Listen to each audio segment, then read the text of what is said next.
yang dimaksud gempa bumi adalah getaran atau getar-getar yang terjadi di permukaan bumi akibat pelepasan energi dari dalam secara tiba-tiba yang menciptakan gelombang seismik.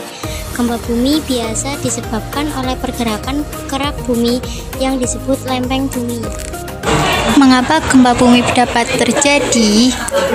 Sebagian besar gempa bumi terjadi karena adanya gesekan antara dua lempeng di dalam kerak bumi. Gempa bumi disebabkan oleh pergerakan lempeng tektonik yang membuat kerak bumi. Lempeng-lempeng ini bergerak, bersentuhan, atau saling menjepit satu sama lain. Gempa bumi dapat disebabkan oleh 1. Gerakan subduksi terjadi ketika satu lempeng turun ke bawah lempeng lainnya, menciptakan tekanan yang kemudian dilepaskan. 2. Pergerakan lateral terjadi ketika dua lempeng bergerak sejajar satu sama lain, menciptakan gesekan yang menyebabkan gempa bumi. 3. Pelepasan tekanan. Bantuan di kerak bumi membangun tekanan yang dapat dilepaskan secara tiba-tiba menyebabkan gempa bumi. Bagaimana gempa bumi bisa terjadi? Sebagian besar gempa bumi terjadi karena adanya gesekan antara dua lempeng di dalam kerak bumi. Lempeng yang dimaksud adalah lempeng samudra dan lempeng benua. Ketika lempeng-lempeng ini bergesekan atau bertabrakan, mereka menghasilkan gelombang kejut yang kita kenal sebagai gempa bumi. Kapan terjadinya gempa bumi?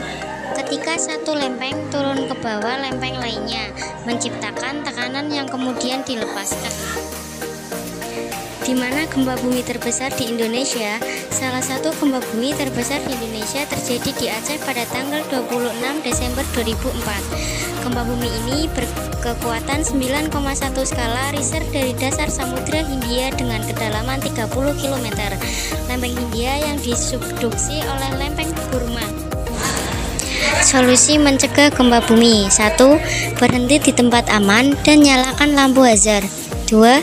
Hindari gedung, pohon tinggi, jembatan, tiang listrik jika memungkinkan. 3. Pantau kekuatan gempa. Bila gempa berskala kecil, tetap berada di dalam mobil sampai gempa berhenti. 4.